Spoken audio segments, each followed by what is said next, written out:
ఎంతసేపు టీవీల ముందు కూర్చొని జీటీవీ, ఈటీవీ, పీటీవీ, టాటీవీ, టోటీవీ అనుకుంటా చెత్త సీరియళ్ళు చూస్తారు గానీ మా ఛానల్లో వీడియోస్ మాత్రం చూడరు. Hello friends, welcome to our channel. 496 సంవత్సరాలు అంటే దాదాపుగా 500 ఏళ్ల బాధ, భయం, కోపం, వేదన, సిగ్గు, అసంతృప్తి, నమ్మకం లేకపోవడం ఇటువంటి అన్నిటి నుంచి కోలుకొని ప్రతి భారతీయుడు గర్వంతో, భక్తితో, సంతోషంతో జై శ్రీరామ్ అంటూ పలికే రోజులు వచ్చేసాయి. ఎందుకంటే 500 ఏళ్ల మన కళ రామమందిరం హిందువులకు చెందడం, అది కార్యరూపణ దాల్చి పూర్తిగా రామమందిర నిర్మాణం పూర్తి కావడం, ఆ మందిరంలో ఈ నెల జనవరి 22న ఆ బాలరాముడి రూపంలో మన రామలల్లా ప్రాణప్రతిష్ఠ అవ్వడం అన్నీ జరిగిపోయాయి. ఇలా ఈ 500 ఏళ్ల పూర్తి రామమందిర వివాద స్థలం యొక్క పూర్తి చరిత్రను అన్ని డీటెయిల్స్తో కలిపి మన ఛానల్లో మన స్టైల్లో రీసెంట్గా ఒక వీడియో చేయడం జరిగింది. ఆ వీడియోకి అంత త్వరగా వచ్చినంత రెస్పాన్స్ నా ఛానల్లో ఉన్న 100కు పైగా వీడియోల్లో ఏ వీడియో కూడా అంత స్పీడ్ రెస్పాన్స్ ఏం రాలేదు. సో మీరు చూపించే ఆ సపోర్ట్కి చాలా చాలా థ్యాంక్స్. మీరు ఇంకా ఆ వీడియో చూడకపోతే ఈ వీడియో కింద డిస్క్రిప్షన్లో, అలాగే ఇక్కడ ఉన్న పైన ఐకార్డ్స్లో, ఈ వీడియోకి ఎండ్ స్క్రీన్లో కూడా పెడతాను, తప్పకుండా చూడండి. ఇక వీడియోలోకి వచ్చేస్తే, ఈ రామమందిరంలో రాముల వారి విగ్రహ ప్రాణప్రతిష్ఠ చేసిన తర్వాత నుంచి అందరూ మాట్లాడుకునే ఒక్కొక్క విషయం ఈ రామలల్ల విగ్రహం గురించి. ఒక్కసారి మీరే చూడండి ఈ విగ్రహాన్ని.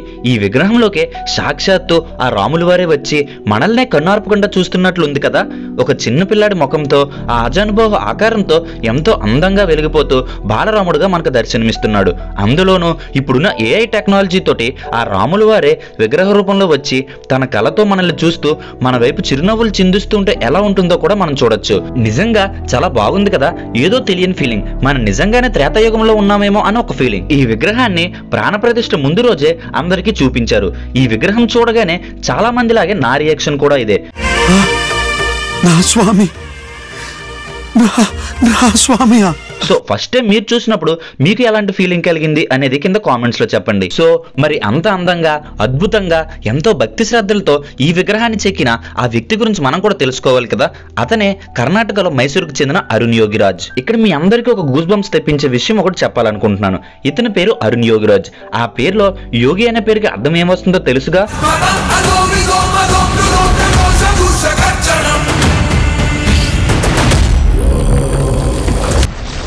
ఆ ఆంజనేయ స్వామి దగ్గరుండి ఈ విగ్రహాన్ని చెక్కించినట్లు లేదు. సో ఈ వీడియోలో ఈ అరుణ్ యోగిరాజ్ గురించి, అలాగే ఈ రామమందిరంలో ప్రాణప్రతిష్ఠ గురించి 3 విగ్రహాలను తయారు చేయించారు అయోధ్య ట్రస్ట్ వారు. సో ఆ 3 కూడా ఇతని విగ్రహం మాత్రమే ఎందుకు సెలెక్ట్ అయింది, మిగతా 2 విగ్రహాలు ఏమయ్యాయి, అలాగే 500 ఏళ్ల పాటు ఆ వివాద స్థలంలో ఉన్న ఆ అసలైన రాముల వారి పాత విగ్రహాన్ని ఏం చేశారో కూడా తెలుసుకుందాం. సో ఈ వీడియో చాలా ఇంట్రెస్ట్ గా ఉండబోతుంది. దయచేసి వీడియోని ఎక్కడ ఎవ్వరు కూడా స్కిప్ చేయొద్దు. ఇది ఒక్కటే నా రిక్వెస్ట్. ఈ వీడియో అయిపోయాక ఖచ్చితంగా మీరు ఒకటే అంటారు,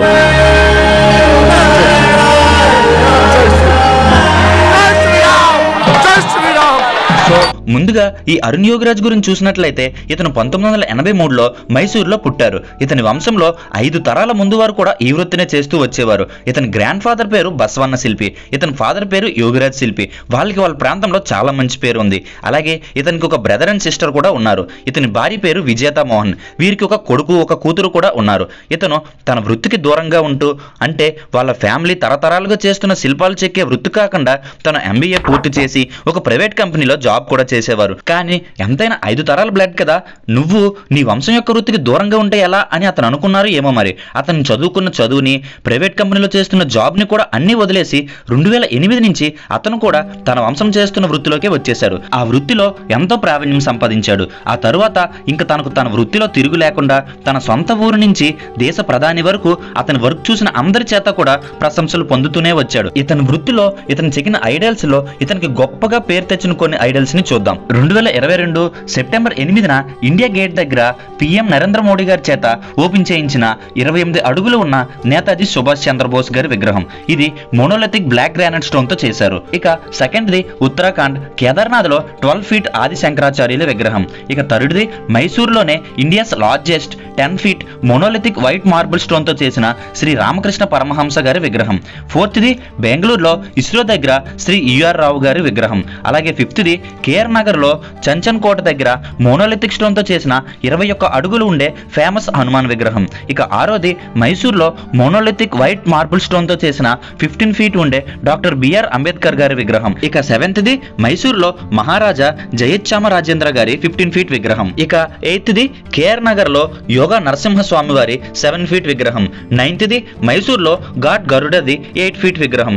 అలాగే లాస్ట్ బట్ నాట్ లిస్ట్ అందరికీ తెలిసిందే, రీసెంట్ గా ఉత్తరప్రదేశ్ అయోధ్య రామ మందిర్లో అందరి చేత ప్రశంసలు పొందిన బాలరాముని రామ్లలా ఐడల్. ఈ రామ్లలా విగ్రహంతో ప్రస్తుతం అతని పేరు ఇండియా అంతా మారుమోగిపోతుంది. సో ఇవి జస్ట్ ఒక టాప్ 10 గా చెప్పానంతే. ఇవే కాదు, అంబేద్కర్ గారివి ఇంకా చాలా స్టాచ్యూస్ చేశారు. అలాగే పంచముఖ గణపతివి, మహావిష్ణువి, బుద్ధునివి, స్వామి శివబాలి యోగివి, స్వామి శివకుమారవి, గాడెస్ బాణశంకరివి, నందీశ్వరునివి, ఇలా చాలా టెంపుల్స్ లో చాలా రకాల విగ్రహాలు కూడా చేశారు. సో ఇది అతని కెరీర్, ఇంకా అతని వర్క్ గురించి షార్ట్ గా చెప్పాను. ఇప్పుడు ఈ రామ్లలా విగ్రహం ఎలా చేశారో, ఇతను చేసిన ఈ విగ్రహమే ఎందుకు సెలెక్ట్ అయిందో తెలుసుకుందాం. ఫస్ట్లీ రామ మందిర్ నిర్మాణం పూర్తయ్యే లోపు, అంటే ప్రాణప్రతిష్ఠ 2024 జనవరి 22న అని అనుకున్నారు కదా. సో ఆ టైంలోపు బాలరాముని రామ్లలా ఐడల్ కావాలి అని అయోధ్య ట్రస్ట్ వారు 3 ఫేమస్ శిల్పాలు చెక్కే వారిని సంప్రదించారు. సో అందులో ఎవరిదో ఒకరిది సెలెక్ట్ చేస్తామని కూడా చెప్పారు. ఆ 3 ఎవరంటే, first person Arun Yogiraju, second person Ganesh Bhat, third person Satyanarayana Pandey. అలాగే ఈ 3కి అయోధ్య ట్రస్ట్ వాళ్ళు రామ్లలా విగ్రహం చెక్కడానికి ఒక క్రైటీరియా కూడా ఇచ్చారు. అదేంటంటే ఫేస్ అనేది డివైన్ గ్లోతో ఉండే ఒక చిన్న పిల్లవాడిలా ఉండాలి. అలాగే శ్రీరాముడు ఆజానుబాహు కాబట్టి యాజ్ ఇట్ ఈస్ తన చేతులు కాళ్ళ మోకాల వరకు ఉండాలి.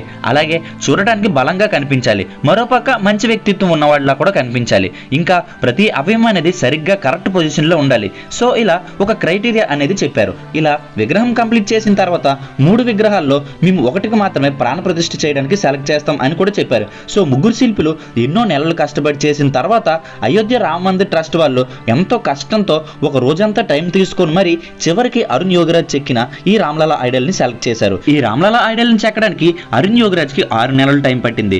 సో ఈ 6 నెలల్లో ఈ రామ్లలా ఐడల్ ని చెక్కడానికి అరుణ్ యోగిరాజ్ జర్నీ గురించి వాళ్ళ ఇంట్లో వాళ్ళు ఏం చెప్తున్నారంటే, ఇప్పుడు మనం భవానీమాల, స్వామిమాల అని కొన్ని రోజులు దీక్ష చేస్తుంటాం కదా.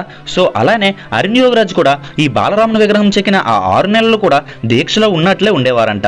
ఇంట్లో వాళ్ళతో కూడా ఫోన్లో ఎక్కువ మాట్లాడేవారు కాదంట. ఫుడ్ విషయంలో కూడా చాలా జాగ్రత్తలు తీసుకునేవారు. ఇంకా తన వ్యక్తిత్వంలో కూడా ఎన్నో జాగ్రత్తలు తీసుకుని మరి ఎంతో భక్తి శ్రద్ధలతో ఆ విగ్రహం చేశారంట. ఒక రోజైతే అరుణ్ యోగిరాజు ఈ విగ్రహాన్ని చేస్తున్నప్పుడు ఒక చిన్న రాయి పెంకు అతని కంటికి గుచ్చుకుందంట. అయోధ్య ట్రస్ట్ వాళ్ళు దానికి అవసరమైన వైద్యాన్ని కూడా అందించారు. సో దాని వలన ఒక 15 రోజుల పాటు ఒక కన్నుతోనే ఆ రామ్లలా విగ్రహాన్ని చెక్కారు అని తన భార్య విజేత కూడా చెప్పారు. మరి అంత భక్తి శ్రద్ధలతో అంత జాగ్రత్తతో చేశాడు కాబట్టే ఈ రోజు రాముడు అంటే ఇలానే ఉండేవారు ఏమో అని అందరూ అనుకునేలా చేశాడు. నేను ఈ వీడియో స్టార్టింగ్ లో చెప్పినట్లు అతని పేరులో ఉన్న యోగి అనే పేరు నుంచి సాక్షాత్తు ఆ హనుమంతుల వారే వచ్చి ఇతనితో ఈ విగ్రహం చేయించినట్లున్నారు. ఇక 500 ఏళ్ల నుంచి ఆ వివాద స్థలంలో ఉన్న ఆ రాముని పాత విగ్రహం ఏమైంది అంటే, ప్రాణప్రతిష్ఠ చేసిన బాలరాముని విగ్రహం ఉంది కదా. సో ఆ విగ్రహం ముందు ఆ పాత విగ్రహం పెడతామని ఆలయ కమిటీ వారు చెప్పారు. అలాగే ఆ ప్రాణప్రతిష్ఠ కోసం చెక్కిన ఆ మిగతా 2 విగ్రహాలను కూడా ఆ రామ మందిరంలో అందరి భక్తులకు కనిపించేలా వేరు చోట్ల పెడతారు అని కూడా ఆలయ కమిటీ వారు చెప్పారు.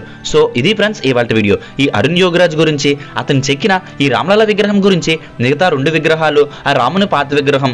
సో ఇలా నేను చెప్పిన ఈ ప్రతిదీ మీకు అర్థమైందని అనుకుంటున్నాను. సో ఈ రామ్లలా ఐడల్ గురించి మీరు కూడా ఏమనుకుంటున్నారో కింద కామెంట్ రూపంలో తెలియజేయండి. అలాగే ఈ వీడియో నచ్చితే లైక్ చేయండి. అలాగే ఈ వీడియోని మీ ఫ్రెండ్స్ అండ్ ఫ్యామిలీకి షేర్ చేసి ఈ ఇన్ఫర్మేషన్ ని వాళ్ళకి కూడా తెలిసేలా చేయండి. ఇంకా మీరు మన ఛానల్ సబ్స్క్రైబ్ చేసుకోకపోతే కింద రెడ్ కలర్ లో కనిపిస్తున్న సబ్స్క్రైబ్ బటన్ పై క్లిక్ చేసి పక్కన ఉన్న బెల్ ఐకాన్ ని యాక్టివేట్ చేసుకోండి.